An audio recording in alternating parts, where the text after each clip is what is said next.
You're the idiot everyone despises, yet the heir to a powerful family holds you in his hands like something precious.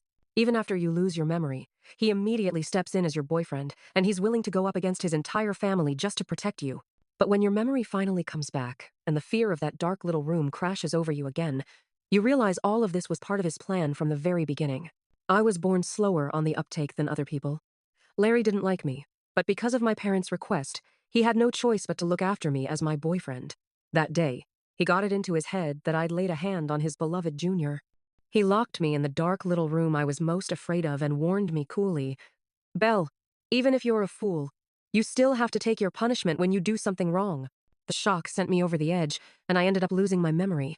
When I woke up, I fell head over heels at first sight for Jason, Larry's older brother, who'd been sitting by my bed the whole time. Larry completely panicked and dropped to one knee in front of me, confessing, "I'm begging you, think carefully. I'm the one who's actually your boyfriend." I stood at the entrance of the teaching building, staring blankly at the two of them not far away, stuck to each other like glue. I didn't know when it had started, but Larry had begun giving extra special attention to his underclassman Jessica. But I didn't have time to worry about that. I jogged all the way over to Larry and grabbed his sleeve. Jessica, standing beside him, looked me up and down with open disdain. "Senior, your dumb little girlfriend is here for you again." Then she turned to me with a faux sisterly smile. "Don't take it the wrong way, girl. Dum-Dum is a pet name. My corgi's called Dum-Dum too. It's super cute." My gut told me Dum-Dum was anything but a compliment. Before I could sort it out, Larry had already pulled his arm back without a change in expression. "What is it?" I grabbed his sleeve again and pointed at the German Shepherd not far away, its leash hanging loose. "Larry, I'm scared." He knew I'd been knocked down by a big dog when I was little and still had a psychological shadow from it. But even then, he still drew his arm back, his face distant as he put some space between us. "Belle, this is school. We're in public. You can't just grab at people." I stared at him, confusion written all over my face. A thin layer of impatience rose in his eyes. "Forget it.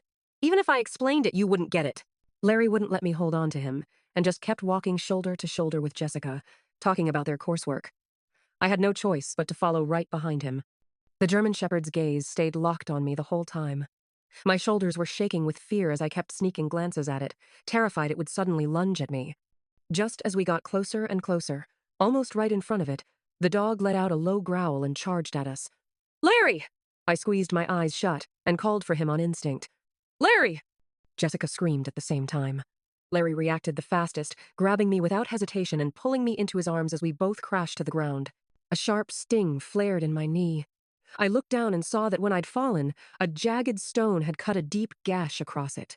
Ah! On the other side, Jessica had been knocked over by the shepherd and let out a piercing scream. The moment Larry heard her, he scrambled to his feet and ran over to chase the dog away. He scooped her into his arms, his face tight with worry. "Don't be scared. Let me see where you're hurt." Jessica trembled against his chest, clinging to him, but the bare skin under her short sleeves and skirt showed no visible wounds. "Senior, I forgot where it bit me, but my whole body hurts." His brows drew together, expression turning grim. He picked her up and stood, ready to rush her to the hospital. I pushed myself up unsteadily, bracing on my injured leg, and called to him in a small voice. "Larry, enough." He cut me off coldly. "I know you're hurt too." I froze. His patience seemed completely spent, his tone thick with boredom. "The campus clinic is right up ahead. Go get it taken care of yourself. Jessica might have been bitten. I have to get her a shot right away." My wound was on my knee. Bending it even a little hurt like hell, and it was still seeping blood. It would be hard enough just walking a short distance by myself. I shook my head. "But Isabel." Lately he seemed unwilling to hear a single full sentence from me, cutting me off again and again. If you hadn't kept staring that dog down and drawing its attention, it wouldn't have charged at us. Jessica wouldn't be hurt. His words left me speechless, and I couldn't help wondering if it really was my fault. Larry glanced at me, his eyes flat and unreadable, then turned away without hesitation. "I'm not trying to hold you accountable right now. Just don't get in the way of me making up for the mess you caused." The plea for help lodged in my throat and wouldn't come out. Not long after Dad died, Mom announced she was going abroad to remarry. Before she dropped me off at the Smith's house, she kept drilling the same thing into me. Don't be a burden to anyone. She said I was already a burden just by existing. By the time the blood on my knee finally clotted over, I made it to the campus clinic. Of course, the nurse wasn't in. I had no choice but to go back to the Smith's place and plan to clean the wound myself. When I saw Jason sitting on the couch, I blinked in surprise. He'd only graduated 2 or 3 years ago. Even out of his suit and in a hoodie, he still carried that cool, aloof boyishness. Jason. I walked over to the couch and greeted him obediently. His gaze dropped to my injury, his voice going a little frosty. What happened to your leg? I'd just opened my mouth to answer when the front door opened again. Larry walked in carrying Jessica. He raised his brows in surprise when he saw Jason. Bro? When did you get back? Jason didn't answer. He narrowed his eyes at the two of them and let out a soft laugh. Larry, are you really cheating in broad daylight? The dull ache that had been pressing on my chest all day suddenly swelled to the point of bursting now that he was standing up for me. I ducked my head, fighting the sting in my nose. Jessica hid in Larry's arms, too scared to speak. Larry, on the other hand, looked perfectly calm. Belle got my junior hurt today, he said evenly. I'm just bringing her back here to rest up for a few days. That's reasonable, isn't it? With that, he stared straight ahead, carrying Jessica right past me like I was invisible. Jason let out a quiet snort and didn't bother arguing with him. He told the housekeeper to bring the first aid kit, then motioned for me to sit beside him and lifted my injured leg onto the couch. I stared at all the bottles and jars, gripping the edge of the sofa with both hands. Jason, I'm scared of pain. Can you go easy? I asked in a tiny voice. He didn't even look up as one eyebrow ticked. Scared of pain? Then, when the cotton swab soaked in iodine touched my wound, his movements grew much gentler. I nodded. I'm a lot more sensitive to pain than most people. Jason's tone was casual, but there was a hint of something underneath. Looks like Larry doesn't treat you very well. He paused. Are you really sure you want to keep clinging to him like this? I pressed my lips together and stayed silent. The truth was, besides Larry, I didn't seem to have any other options. Jason's expression cooled, and he gave a faint, humorless smile. So it doesn't matter even if he hurts you? As he spoke, the cotton swab pressed harder against the cut. A wave of pain shot up my leg and made it tremble. I gasped. That hurts. Jason's brows furrowed tight. Sorry. I bit down on my lower lip, on the verge of tears from the sting. Jason panicked a little and dropped to one knee in front of me. He cupped my calf in both hands and leaned in to blow gently across the wound. Better? He asked softly, moving even more carefully than before. The pain eased up a bit, and I nodded. What are you two doing? Larry's voice came from the top of the stairs. He stood on the second-floor landing, looking down at us. He walked over to Jason and held out his hand, face blank. Bro, you don't have to bother taking care of Belle. She's my girlfriend. I'll take care of her myself. Jason set my leg back on the couch with careful hands before standing up at an unhurried pace. He smiled, but there was warning in his voice. Then you'd better, he paused deliberately, take good care of her. Don't give anyone a chance to swoop in. Larry met his smiling gaze, his jaw tightening despite himself. After Jason left, Larry's face was ice cold as he held my calf. I shrank back a little, nervous, and tested the waters. Larry, could someone else put the medicine on me? Even Aunt Emily, who was cleaning nearby, felt like she'd be gentler than him. Larry stared at me for a few seconds, then let out a humorless chuckle. What's that supposed to mean? His eyes swept over me, flat and chilly. Are you giving me attitude? The anger simmering off him made me want him to do it even less, but I still shook my head quickly and forced a placating smile. No, Larry, I rushed to explain. It's just that Jason already cleaned the wound for me. I don't want to trouble you again. This time, he let go of my leg before I could pull it back. Straightening up, he looked down at me, his tone full of mockery. You think I want to touch you? If your dad hadn't helped my family out back then, you think I'd ever have agreed to look after you? He tossed the medicine down beside me without waiting for my response and headed straight for Jessica's room. My chest ached. I had no idea when Larry had started changing like this. That night, I sat on my bed hugging my knees, unable to stop thinking about Mom. I held my phone, staring at that oh-so-familiar number I'd never actually dialed, my thumb hovering over the call button but never pressing down. She'd told me not to. She said she was going abroad to start a new life and wanted me to forget about her. She'd raised me until I was 18, so she didn't owe me anything. I had no right to interfere in her life. I stayed up thinking till dawn, going over what mistakes I'd made, what was so wrong with me that one person after another kept leaving me.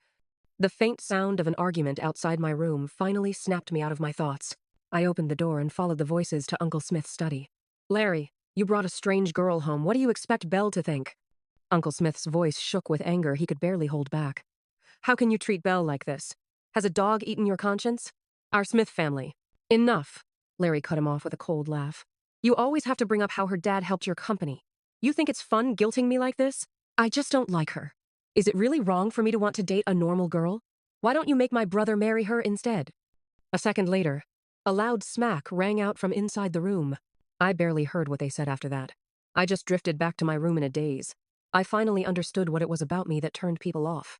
I reached up and patted my own head, letting out a frustrated sigh. I'd nearly forgotten. I'm a fool. Dad had always comforted me, saying my brain was just a little slower than other people's, that if I had more time I'd figure things out. But right then, I had to admit it. In everyone else's eyes, I was a freak. The next morning, when I saw Larry carrying Jessica princess style to the dining table and setting her down with such gentle care, that was the first time I seriously thought about leaving. When I looked away, my eyes accidentally met Jason's at the head of the table. He curled his lips in a mocking little smirk and dropped his gaze again. Jessica beamed at me. "Dum-dum girl, you're so lucky," she said sweetly. "You live in Larry's place for free and don't have to lift a finger." Jason tapped his fingers lightly on the table, lifted his eyes toward Jessica, and gave her a polite, razor-thin smile. "What did you just call her?" Jessica blinked innocently. "She's the same age as me. Calling her sisses isn't wrong, right, Jason?" Jason looked her up and down, his gaze anything but courteous. The sharpness of it made Jessica shift uncomfortably in her seat. "Who told you I'm your brother?" he asked, as if genuinely confused. Jessica's cheeks flushed, and she couldn't get a word out. Larry couldn't stand it anymore. "Bro, don't make things hard for my junior." "Shut up." Jason stared him down, the faint smile on his lips chilling. "Did I say you could speak?" Jason was the designated heir of the Smith family, his business talent far surpassing Larry's, which naturally placed all the authority in his hands. Larry's face darkened, but he didn't dare protest. Jason still looked refined and polite, but there was something ruthlessly aggressive beneath it. He smiled at Jessica. "Aren't you going to apologize?" The girl bit her lip, turned toward me, and apologized repeatedly. "I didn't know you didn't like that nickname. I'm sorry, Isabel. I really wasn't calling you names.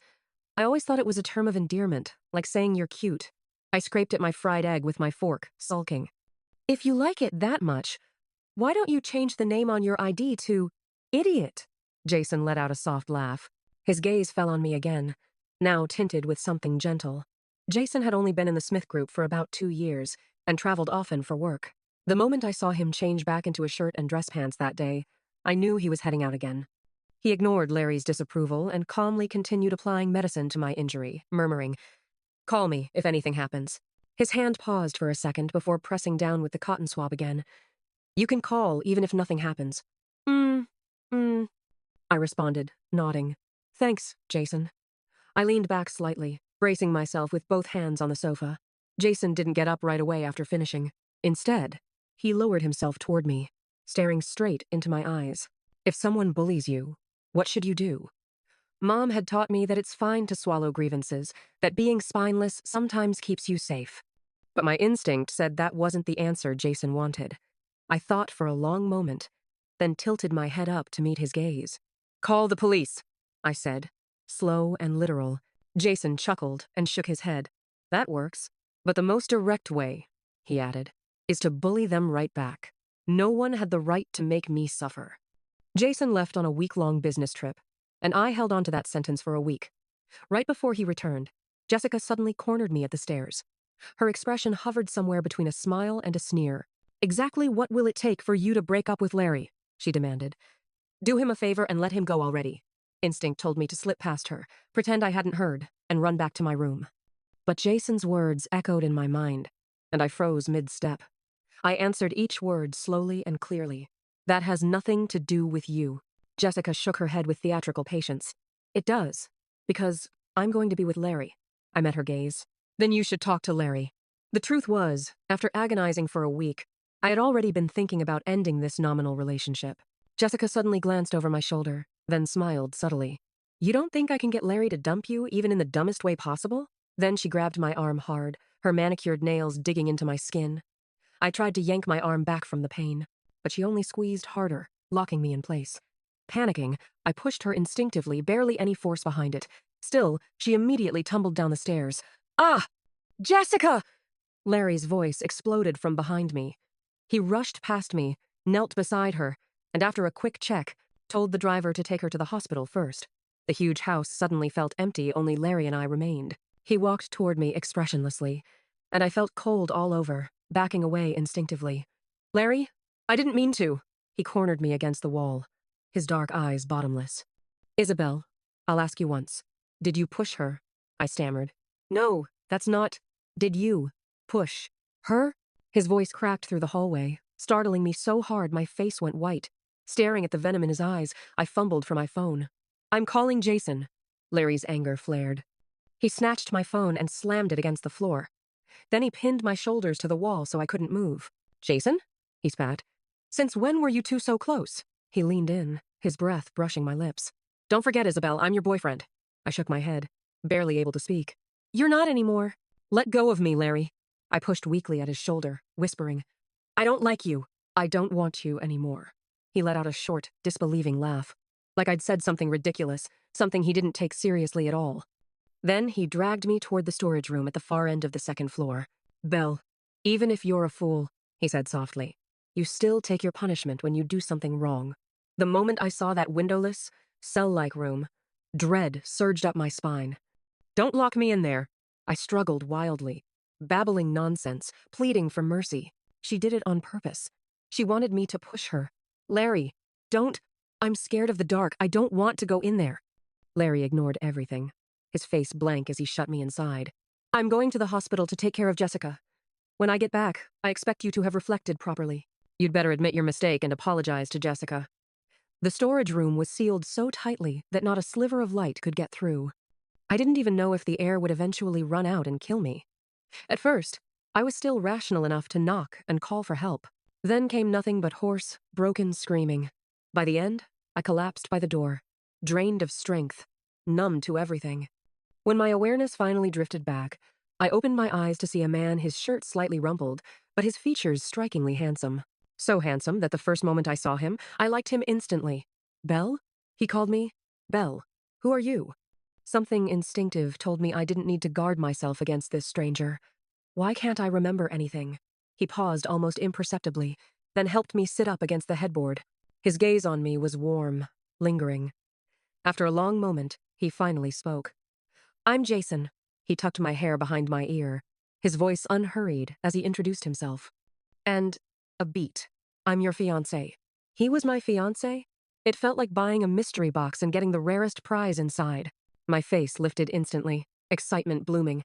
Just as I was about to speak, the bedroom door burst open. A disheveled boy stumbled inside. Belle, I was wrong, he blurted, frantic. I pointed at him and asked Jason, who's that? Jason smiled, pressed a soft kiss to my forehead, and said, my brother, Larry. Then, with cool indifference, as far as you're concerned, he's nobody. Larry's head snapped toward Jason, disbelief written all over his face. Jason, you've lost your mind. He opened his mouth, clearly wanting to say more, but Jason cut him off with a slow, deliberate curl of his lips. Didn't you spend years wanting to get rid of her? The words pinned Larry where he stood. His eyes settled on my face, staring darkly for a long time. I had no idea what that expression meant, and looked back at him, confused. Seeing that, he suddenly laughed. Still the same, huh? That clueless little face of yours. Then he looked at Jason. Fine. If you want to take her off my hands, be my guest. But you sure you can handle talking to a brick wall forever? Before the guards threw him out, Jason chuckled softly. What makes you so sure you're not the one who got dumped? Larry's face turned darker than a storm cloud. I hope you're still this smug in a few weeks. That evening, during my medical exam, the doctor left behind a cryptic comment. It seems the shock may have stimulated Miss Isabel's nervous system. She might develop normally from now on. Jason's expression barely shifted. He didn't agree in the slightest. She's always been normal. I started wondering, was I truly abnormal before? Maybe even slow or simple-minded? And that suspicion only grew stronger when Larry brought home a girl named Jessica that night. The moment she saw me, she shrieked in terror, as if I were a monster, and burrowed straight into Larry's arms. Miss Isabel, I'm sorry, she cried. I didn't know you hated me so much. If you don't want me here, I'll leave. Please don't push me again. She pressed a hand on Larry's chest. Put me down, Larry. I want to go home. Tears slipped from the corners of her eyes, fragile and pitiful. Larry's cold gaze fixed on me. Isabel, apologize to Jessica. Jason, sitting beside me, was just about to speak, but I beat him to it. Where's the proof? In an instant, everyone turned to look at me. The air seemed to solidify. The room fell silent. I still had a shrimp chip between my teeth as I tilted my head at Jessica. You said I pushed you. Do you have proof? I don't remember anything. I can't just believe whatever you say, right? What if someone else comes tomorrow and tells me I killed someone? Should I jump off a roof to compensate for it? Jason reacted first, propping his head on his hand, watching me with amused interest. After thinking for 2 seconds, I held up a shrimp chip to his mouth. If you want one, you can just take it. Having him stare at me like that felt embarrassing. Blushing, I added, "You're my boyfriend. You don't need to ask." He let out a soft laugh, accepting it. Jessica froze for several seconds before finally muttering, "It was an emergency. I didn't have time to record anything." I cut her off. Then, that's too bad. I wasn't admitting guilt without evidence. Ignoring the two people glaring at each other in front of me, I kept sharing snacks with Jason. That night, a sudden storm knocked the power out in the villa. The pitch-black room sent panic crawling up my spine. I didn't even put on shoes. I hurried straight to Jason's door. My knocking woke not only Jason but Larry next door. With my hands hidden behind my nightdress, I shifted nervously. I told Jason, "I'm kind of scared of the dark. Can I sleep with you tonight?" "No," Larry answered before Jason could. His brows were tightly drawn. "Can you have some self-respect?" This little brother-in-law of mine was really annoying. I stared at him with a blank face. "Are you jealous or something?" The moment the words left my mouth, Larry's eyes darkened. The hand at his side clenched, veins popping, but he didn't deny it. Even though I was younger, I decided to be tolerant for the sake of his future sister-in-law. I sighed, shaking my head. "Just because your girlfriend shut you out doesn't mean you can stop me from going to your brother." Larry froze. "Who's my girlfriend?" "Isn't Jessica?" He opened his mouth, but before I could hear his answer, Jason pulled me into his room. The door slammed shut behind me. "Why waste your breath on him?" His messy fringe fell over his forehead, softening the aura that usually kept people away. Right then, he looked no different from a college student. A sudden clap of thunder boomed outside. I trembled all over and grabbed the edge of his pajamas. "So, can I sleep with you?" He turned, took my hand, and pulled me toward the bed.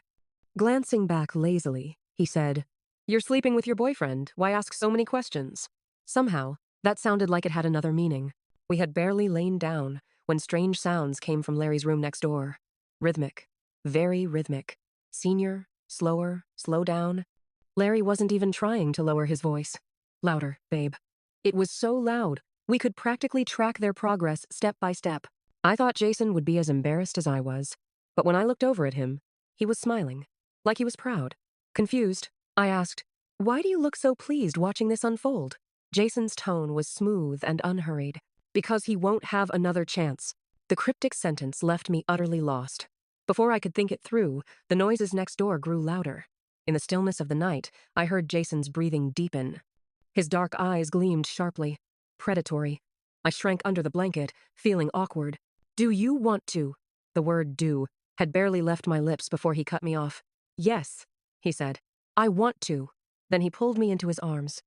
Only then did I realize Jason had long, dexterous hands that looked like they should be playing piano. His kisses fell softly along my ear. I gasped uncontrollably. He chuckled against my skin. "So, you want to as well." I wrapped my arms around his neck, giving silent consent. But nothing happened next. "What's wrong?" I asked, breath unsteady. He closed his eyes briefly, voice low. "No supplies." The noise from next door finally died down. My ears burned hot, but I still mustered my courage. You could ask Larry to lend you one." Jason glanced down at me, amusement flashing in his eyes. "One won't be enough." Then he got up, put on his robe, washed his hands, and went to knock on Larry's door. I curled under the blanket, listening through the crack in the door. Larry's voice was cold. "Why are you here?" Jason sounded in a great mood. He didn't bother arguing. "Your sister-in-law sent me to borrow something," Larry snorted. "Did I acknowledge her?" I rolled my eyes so hard they nearly flew into the sky. Jason doted on this brother. He didn't argue. "Instead," he said with a gentle smile, "my girlfriend sent me to borrow something. Say it. Condoms." He paused, considered, then added lightly, "3 to start." 2 seconds later, Larry cursed under his breath. "Quit pretending. I know you. Before the dust settles, you won't dare." Despite saying that, he still slammed the door so hard the walls shook. Jason returned empty-handed, but clearly unbothered, still smiling. Back in bed, he simply pulled me into his arms without doing anything, as if he'd cooled off. He stroked the back of my head lazily. He wouldn't lend me any. I'll buy some tomorrow. Then he closed his eyes to sleep. I lifted my head, flustered. Jason, don't be so selfish. He opened one eye. I didn't know how to explain, and just stared. He seemed to understand, pulling me back against him and murmuring, teasing and low, "Your appetite's something else." My ears burned all the way down my neck. "Can you not say stuff like that?" Jason's smile turned indulgent. "Then shut me up." And before I could react, he did exactly that. I hid under the blanket afterward, wrapped like a burrito, then shooed him away to brush his teeth. The chaos of that night hardly gave me time to think straight. Jason and I hadn't actually kissed yet, and of course, for the next few days, I refused to let him kiss me. But that resolve didn't last long because Jason was genuinely the most pitiful CEO I'd ever seen. He'd work overtime nonstop just to spend a few extra hours with me. And whenever I was scared of the dark, even if he planned to nap at the office, he'd rush home through wind and rain just to be with me. On top of all that, he still had to endure Larry's constant provocations. Right before Jason got off work one night, I knocked on Larry's door for the first time. He froze when he saw me. Through the crack, I saw Jessica with red eyes. I gave them an apologetic smile. "Sorry to interrupt. I'll come back when you're free." "I'm free," Larry answered immediately. He opened the door fully and said to Jessica in a flat tone, "Go back first." Jessica's ankle wasn't fully healed yet, but Larry merely watched coldly as she hobbled away in embarrassment. Larry fumbled for a moment, looking awkward. Do you want something to eat? Or drink? I can go buy it. You can wait inside." I glanced at the storm outside and shook my head. Standing in the doorway, I asked, "Do you know your brother well? Do you know what he likes to eat? What he avoids?" My voice dropped with frustration. "He's been so tired and busy lately. I want to do something for him." Larry's gaze darkened. "That's all you came to ask?" I nodded. He stared at me without speaking, then suddenly slammed the door shut, leaving me outside. "No idea. Don't bother me if it's nothing important. He might actually have anger issues. I kicked his door once and left. His bad mood lasted until dinner. At 7 p.m., Jason looked subtly exhausted at the table. I rested my cheek in my palm, watching him, feeling something ache in my chest. Larry scoffed. "Bro, if you're that tired, why not hand the company over to me?" Jason paused mid-rub of his brow and slowly lifted his gaze. Larry lounged back in his chair and said pointedly, "I regret it. Either give me what should have been mine, or transfer 2/3 of your shares to me." He already owned part of the company. Combined with 2/3 of Jason's, he'd be the majority shareholder. His intentions couldn't be more obvious. At his words, Jessica cast me a panicked glance. "Then what am I?" she whispered. Larry twirled his chopsticks casually. "Did I ever admit you were my girlfriend? Tell me how much you want, and I'll pay you off. Don't make a scene." I bit my chopsticks, casually watching the two of them. I expected Jessica to explode on the spot, front row drama, ready to go. But she only lowered her head, tears dripping into her plate, saying nothing. Larry turned his aim back to Jason. "I'm talking to you, Jason. I know you'll never give up the inheritance. Then give me what should have been mine. That's all I want." He was so impatient he didn't even bother using bro. I had no idea what twisted riddle he was playing, but it pissed me off. I stabbed my chopsticks twice into my plate and turned to Jason, not bothering to lower my voice. "Hey, is your brother's cerebellum underdeveloped and the rest of his brain non-existent? Otherwise, how could he beg so shamelessly?" Jason's lips curved, but he didn't speak. Larry suddenly snapped. He kicked his chair back, stood, and slammed all the dishes off the table. "If you don't remember anything, then shut up." His eyes were red as he glared at me, anger mixed with a hint of grievance. "Isabel, don't be so biased. You only care about how nice he is to you after your memory loss, right? Let me make it clear before you lost your memory." "Tch," Jason suddenly hissed, cutting him off. I turned my head and saw a long, deep gash on his forearm, still steadily bleeding. I immediately leaned down and held his arm, panicked. "What happened? How did you get hurt? Let me take you back to your room and clean this up." Jason let me pull him to his feet, speaking unhurriedly. "When Larry smashed the dishes just now, the shards flew over and cut me." Larry looked stunned. "Jason? What the hell are you talking about?" I'd had enough. I grabbed a pair of chopsticks and flung them at him. "What are you losing your mind over now? If not him, did he injure himself on purpose?" Jason glanced at the wound without emotion, as if he couldn't feel pain at all. Larry's dark eyes stormed with something violent as he glared at me, but in the end, he said nothing. In the room, I was bandaging Jason's arm when I suddenly started crying silently. "What's wrong?" He lifted my chin with one hand. I shook my head and snipped off the end of the gauze. Jason gently wiped the corners of my eyes with his thumb, then leaned in to kiss me. Why are you crying? Head lowered. My voice came out stuffy. Because Larry always bullies you. Let's move out, okay? Jason's lips curved. Okay, I corrected him quickly. And stop giving in to him so much. You don't owe him anything. His kiss paused. Something unreadable flickered in his eyes. I do feel guilty toward Larry, he murmured. I blinked, confused, but Jason casually shifted the topic before I could ask. So, how am I supposed to shower tonight? I hesitated, not answering immediately. Jason nodded. It's fine. I can ask Larry to help me. He stood up and headed for the door. I blocked him with both arms, looking up at him seriously. He'll hurt you. I took a deep breath. I'll help you. Jason gave me a soft, apologetic look. I'll trouble you then. The bathtub was already filling with water, steam thickening in the enclosed bathroom. The air was hot and humid. My hands trembled on Jason's tie as I worked clumsily under his darkening gaze. It took forever just to get it off. Jason braced one arm against the marble behind me, leaning in to kiss my ear. Hurry up, Belle. I was half trapped between him and the counter, staring at the buttons of his shirt, shaking. I can still go get Larry, right? His low laugh vibrated against my skin. Too late. The heat made me feel like I'd stumbled into a sauna. Step by step, he coaxed me right into his trap. The air was so thin I felt lightheaded. By the time I realized what was happening, he had already lifted me into the bathtub, and all my shyness vanished the moment I saw the blood bleeding through his bandage. I pushed at his shoulders urgently. Jason, get out! He lifted an eyebrow lazily. I sputtered, about to scold him, when he tilted forward and kissed me out of nowhere. Give me a little response, Belle, he coaxed. I fell for the pleading in his eyes, and my defenses melted. I closed my eyes, wrapped my arms around him, and let myself fall. The next morning, I contacted moving companies. By noon, when Larry saw the moving truck outside, he glared at me. You're moving out? I gave a vague nod and walked past him to find Jason. Larry's gaze sharpened suddenly as he grabbed my wrist, yanking me toward him, his eyes landing on the marks on my collarbone. You slept with him? None of your business. Let go. His expression turned murderous. His grip tightened as if he wanted to crush my wrist. None of my business? His lips twisted stiffly. I'm your boyfriend, Isabel. My eyes widened.